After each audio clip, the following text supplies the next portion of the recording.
নমস্কার বন্ধুরা, উর্মির রান্নাঘরে আপনাদের স্বাগত। আজকে আমার রেসিপি কনকচুর খই দিয়ে জয়নগরের মোয়া।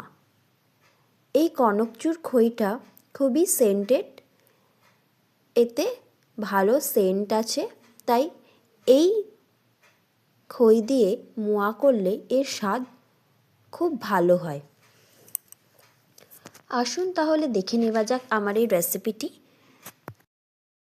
মোয়া বানানোর জন্য আমি এখানে কনকচুর খই 300 গ্রাম মতন নিয়ে নিয়েছি।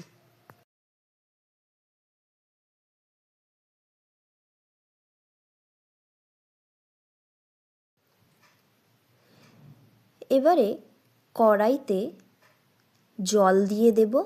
আমি এখানে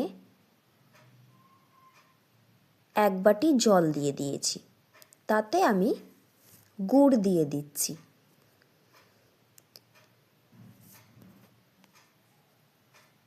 জলটা ভালো মতন গরম করে গুড়টাকে আমি ভালো করে জাল দিয়ে নেব। 100 গ্রাম মতন চিনি দিয়ে দিলাম। আমি এখানে গুড়ও প্রায় 100 গ্রাম মতন দিয়ে দিয়েছিলাম। গুড়টা জাল দিয়ে চিনিটা গলে গেলে আমি কিছুটা গুড় তুলে রেখেছি। এখানে আমি 100 গ্রাম মতন ক্ষীর নিয়ে নিয়েছি, কাজু বাদাম নিয়ে নিয়েছি, 10-12টা গুঁড়ো করে নিয়েছি, আর 4টে ছোটো এলাচকে গুঁড়ো করে নিয়েছি। এবারে আমি ছোটো এলাচটা এই গুড়ের মধ্যে দিয়ে দিলাম, দিয়ে ভালো করে মিশিয়ে নেব। এবারে কাজুটাও দিয়ে দিলাম, কাজুটাও গুঁড়ো করে রেখেছিলাম, সেই কাজু গুঁড়োটাও এর মধ্যে দিয়ে দিলাম, দিয়ে ভালো করে মিশিয়ে নেব। দিয়ে গুড়টাকে আরেকটু এইভাবে আরেকটু রসালো করে নিলাম। গাঢ় হয়ে গেছে গুড়টা ফুটতে ফুটতে।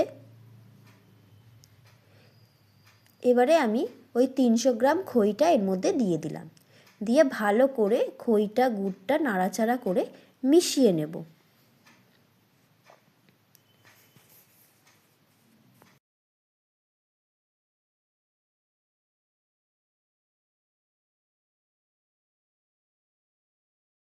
এবারে ওপর দিয়ে যে আগে গুড়টা তুলে রেখেছিলাম সেই গুড়টা দিয়ে দিলাম, দিয়ে আবারও ভালো করে মিশিয়ে নেব।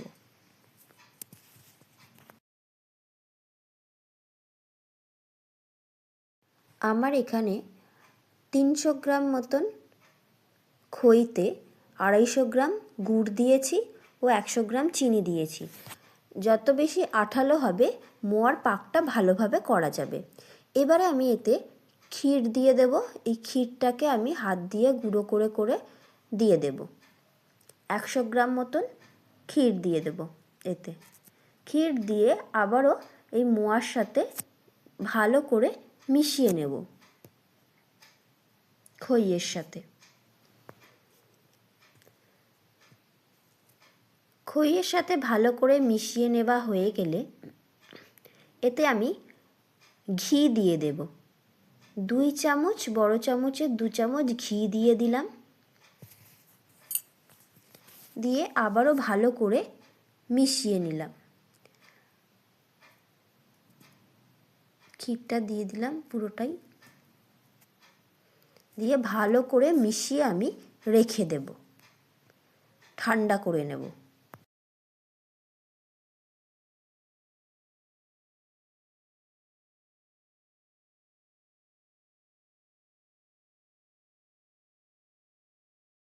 গরম থাকতে থাকতে যদি আমি মোয়াটা বানাই তাহলে সেটা ঠিক মতন আঁট হয় না, তাই আমি এটাকে ঠান্ডা করে নিয়েছি। ঠান্ডা করলে রসগুলো ভালো করে মোয়ার গায়ে আটকে যায়, এবং খুব সুন্দরভাবে এই দেখুন আঁট হয়ে গেছে, আমার মোয়া তৈরি হয়ে গেছে। এইভাবে প্রতি কটা মোয়া আমি তৈরি করে নেব। প্রতি কটা মোয়া আমার গড়া হয়ে গেলে এর ওপর দিয়ে আমি একটা করে কিশমিশ আর একটা কাজু বাদাম দিয়ে ও ওপর দিয়ে ক্ষীর গুঁড়ো করে আমি গার্নিশ করে দেব, ছড়িয়ে দেব। হয়ে গেল আজকের আমার রেসিপি কনকচুর খই দিয়ে খেজুর গুড় দিয়ে মোয়া। আপনারাও একবার বাড়িতে ট্রাই করে দেখুন, খুব সুন্দর খেতে লাগে।